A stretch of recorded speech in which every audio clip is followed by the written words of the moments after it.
सीधे या प्रकारांतर से कभी महाराज जी ने धन की चर्चा चलाई कि हम ये काम कर रहे हैं उसके लिए धन की जरूरत है, हमें गौशाला के लिए धन की जरूरत है, हमें विद्यार्थियों की सेवा के लिए आवश्यकता, कभी वाणी से क्या प्रकारांतर से। सबसे पहले श्री मोहन भाई महाराज जी को गुजरात ले गए तो इस शर्त पर महाराज जी गुजरात गए कि गुजरात की परंपरा है कि महात्माओं को बिठा करके फिर चिंदा चट्ठा इकट्ठा करते हैं, ये उनकी संस्था है, पैसा दो, दान दो, रसीद काटो और सार्वजनिक मंचों पर प्रवचन कराते हैं। ये सब नहीं कराओ तो हम चलेंगे।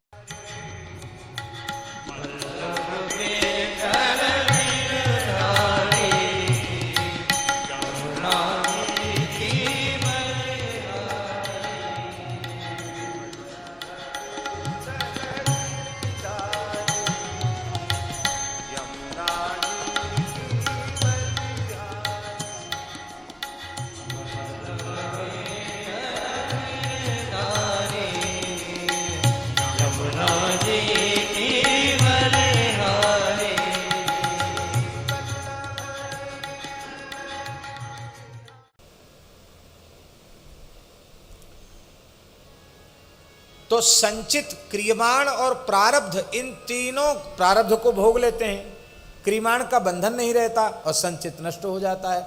इस तरह से मुक्त होकर वो भगवान की सन्निधि प्राप्त कर लेते हैं, पुण्य पाप से रहित हो जाते हैं। कथनचित फिर भी ज्ञान पूर्वक कोई संकल्पित शुभाशुभ बन गया, पुण्य पाप बन गया, तो क्या उसके लिए फिर उसे संस्कृति के चक्र में पड़ना पड़ेगा? कहते नहीं पड़ना पड़ेगा। भगवान का जो शरणागत भक्त है उसके जो प्रशंसक होते हैं, उपासक होते हैं, उसमें उसके पुण्य चले जाते हैं। जो उनके विरोधी होते हैं, निंदक होते हैं, उनमें उनके पाप चले जाते हैं। भगवान दोनों से मुक्त करके अपने प्रपन्न शरणागत जीव को निर्भर बना देते हैं। इसीलिए बिना भगवान के भजन के माया नष्ट नहीं हो सकती, नहीं हो सकती, नहीं हो सकती। और उसका कारण यह है कि भगवान मायापति हैं। इसलिए भगवान ने कहा माम एव ये प्रपद्यन्ते माया मेताम तरन्ते एवकार।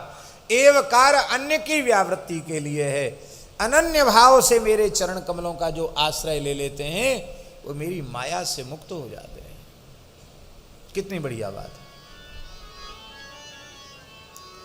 तो गोस्वामी जी इस दोहा में कहना चाह रहे हैं कि गुण दोष माया के द्वारा सृष्ट हैं और जब तक माया नष्ट नहीं होगी तब तक गुण दोष नष्ट नहीं होंगे और माया नष्ट बिना भजन के नहीं होगी।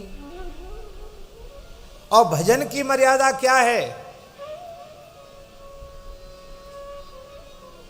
बोले कामना युक्त होकर के जो भजन किया जाता है उसका फल व्यभिचरित हो जाता है, उसका फल कामनाओं की पूर्ति में चला जाता है।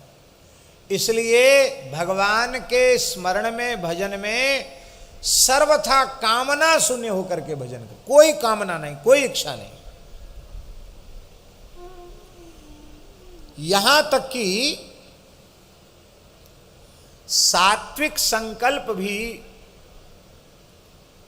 वो सतोगुणी माया के द्वारा सृष्ट ही हैं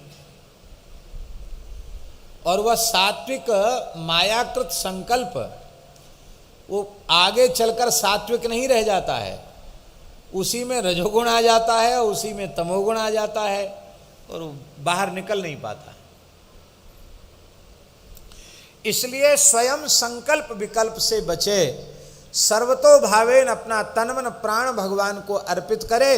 अब भगवान इस देह से, इंद्रियों से हमारे द्वारा कुछ करवाना चाहते हैं तो भगवान करवा लेंगे, हम संकल्प करेंगे तो बंधन में पड़ जाएंगे। इस प्रकार से सर्वथा निष्काम होकर जो भजन करते हैं। यहां बहुत से लोग बैठे हैं जिन्होंने पूज्य गुरुदेव भक्तमाली जी का निकट से संग किया है। आप लोग बताओ, पूरे जीवन में कभी किसी परमार्थ परोपकार के नाम से भी सीधे सीधे या प्रकारांतर से कभी महाराज जी ने धन की चर्चा चलाई कि हम ये काम कर रहे हैं उसके लिए धन की जरूरत है, हमें गौशाला के लिए धन की जरूरत है, हमें विद्यार्थियों की सेवा के लिए आवश्यकता, कभी वाणी से क्या प्रकारांतर से। सबसे पहले श्री मोहन भाई महाराज जी को गुजरात ले गए तो इस शर्त पर महाराज जी गुजरात गए कि गुजरात की परंपरा है कि महात्माओं को बिठा करके फिर चिंदा चट्ठा इकट्ठा करते हैं, ये उनकी संस्था है, पैसा दो, दान दो, रसीद काटो और सार्वजनिक मंचों पर प्रवचन कराते हैं, ये सब नहीं कराओ तो हम चलेंगे। 10-20 लोगों के बीच में बैठकर सत्संग पर्याप्त है। फिर लोगों को पता चलता था कि महाराज जी की सूर्यश्याम गौशाला है, तो बिना मांगे जांचे कोई कुछ दे देता तो उसकी रसीद काट कर उसको दे देते। और उनके पास जो बिना संकल्प के, बिना याचना के अपने आप आ जाता, वो अपने पास 1 रुपए का भी संग्रह नहीं रखते, वो सब गौ सेवा में या ब्राह्मण विद्यार्थियों की सेवा में जाता। अपने पूरे जीवन में न 1 इंच भूमि खरीदी, न 1 रुपए का संग्रह किया, वस्त्र तक का संग्रह नहीं किया, और एकदम अनिकेत अमानी पूरा जीवन एक रस व्यतीत कर दिया। और वो संकल्प अपने मन में करें तो ऐसे निष्काम संत के संकल्प की पूर्ति के लिए भगवान व्याकुल रहते हैं कि हमको अवसर मिल जाए इनके संकल्प की पूर्ति का। लेकिन भगवान के भक्त संकल्प रहित होते हैं, इसलिए भजन की जो बात है वो निष्काम भाव से भजन करना।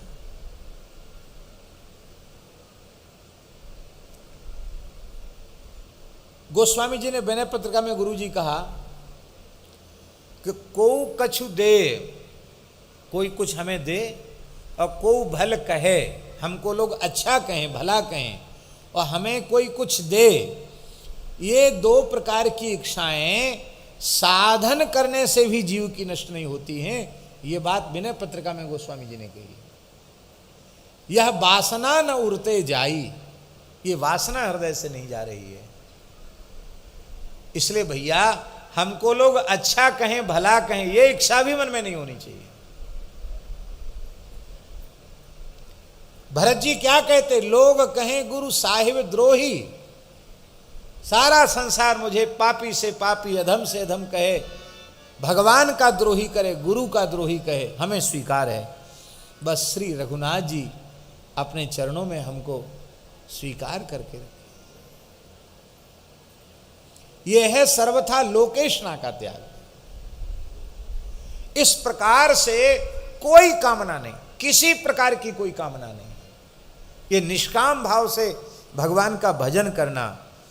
और इस प्रकार से भजन करेगा उसकी माया नष्ट हो जाएगी, उसमें कोई युग अथवा कोई काल बाधक नहीं है।